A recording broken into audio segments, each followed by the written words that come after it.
Magandang araw mga kanayon! Samahan mo si Mayorang Gala!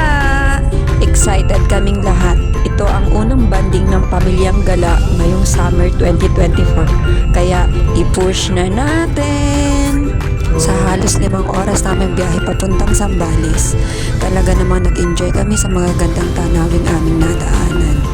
At syempre pa, sa banding kasama ang aming pamilya. Nakakatuwang masdan na kahit sobrang init ng paligid, makikita ka pa rin ng mga magagandang bulaklak sa daanan. Ang gandang pagmasdan ng kabukiran. Yun nga lang, minsan mapapaisip ka rin na yung mga magsasaka na umaasa dito sa sobrang tuyo ng paligid, paano pa nila ito matataniman. Ang ganda sigurong pagmasdan nito pagdating ng tag-ulan, yung tipong berdeng-berde ang mga paligid. Tapos meron kang makikita ang mga magsasaka na nagtatanim ng mga palay. Tapos iisipin mo na ang saya nila pagdating ng anihan. At yun nga, sa haba ng aming biyahe, hindi maiwasan yung boring time pero game na game pa rin ang aking mga anak. Yung tipong nakikinig ng music tapos sabay-sabay silang kumakanta. Sobrang haba ng biyahe pero sulit. Sarap sa pakiramdam kasi kasama mo ang pamilya mo. Para bang nabawi ang pagod mo sa pakikipagbuno sa araw-araw na challenge ng buhay.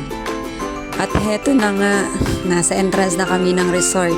Welcome to Waikoloa Hotel and Resorts, Cabangan, Zambales. At eto nga, ang asawa ko tumigil sa tulay. Paunahin daw namin yung van. Baka daw kami bumagsak at biglang magkaroon ng pakpak ng sasakyan namin. Nakuha pa talagang magbiro.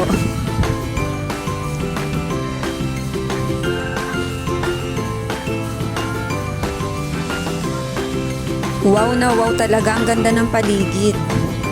Asul na dagat, maaliwalas na kalangitan. Ang dami mong pwedeng gawin. Meron din ditong basketball court.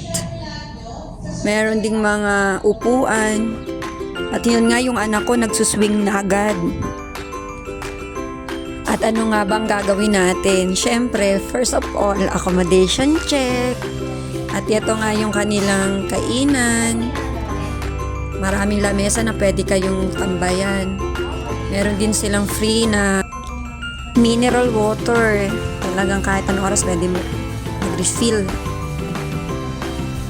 Siyempre, titingnan mo kung saan kayo pwedeng tumigil. Meron sila dome tent. Siguro ang sarap dito magtambay sa gabi. Yan ang kanilang hotel.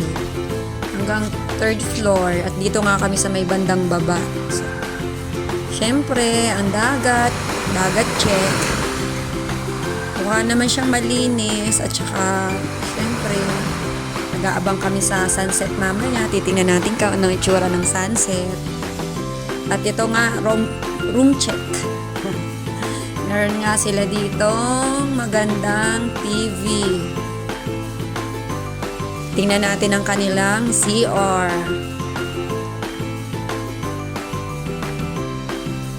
At ito naman yung queen bed.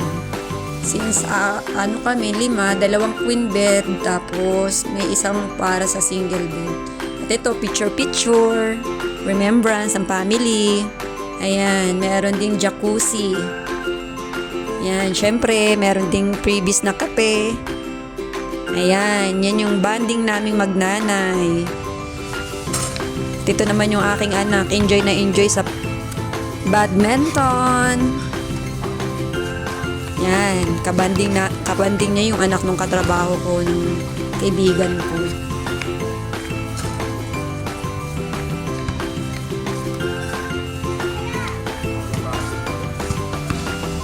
Di ka maubusan ng gagawin dito kasi meron pa rin ditong mga palaruan para sa mga bata. Merong mga kubo. Niisip ko nga na parang abang na abang ako dun sa sunset mamaya. May basketball. Ayan, yung aking anak, yung asawa ko nagbabasketball. Pagdating pa lang niyan, sinimula na. Game na. Yan yung mga bagay na hindi mo mababayaran ng pera. Yung kasama mo yung pamilya mo. Kasi kapag dun sa Manila. Wala naman kaming space para mag-basketball, tsaka wala kaming time kasi busy. Lagi kaming busy.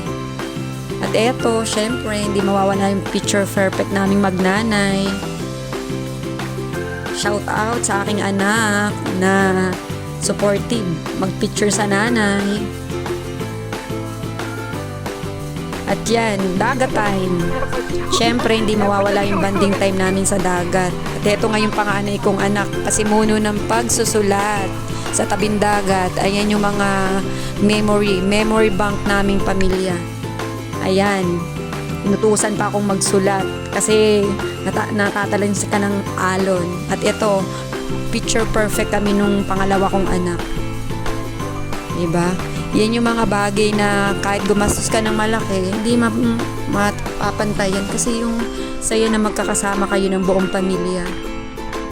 Yung tipong nakikita mo na nabubuo kayo kasi pag nasa Manila, puro cellphone, aral, trabaho. At yan yung anak ko, ang anak kong bibong-bibo. Yan, nag-try pa siya ng GoPro sa ilalim ng tubig kahit wala namang mga corals. Pero in fairness, ang linaw ng ilalim ng tubig. Nag-enjoy siya na magsisid-sisid. Dala yung GoPro namin. Yung mga anak ko na yan, napaka-supportive. At hindi rin namin pinalampas ang banana boat. Ayan, super happy namin dyan. Kasi hindi ganun kabilis yung banana boat, pero kami na yung kusang nagtaob. Tumalo na kami ng kusa. Syempre, para sobrang saya nung experience. Kasi first experience sa mga anak ko na mag-banana boat. Kaya, syempre, hindi namin papalampasin yan. Ayan, no? Pagkatapos naming tumalon, ayan na. Hindi na namin maintindihan kung ano nangyari sa amin. At ito ang perfect sunset. Yan, emoters yung pangalawa kong anak. Yan, di ba? Picture perfect yung pangalawa kong anak. Syempre, hindi mawawala yung family picture. Yan. Thank you for watching. Hanggang sa muli.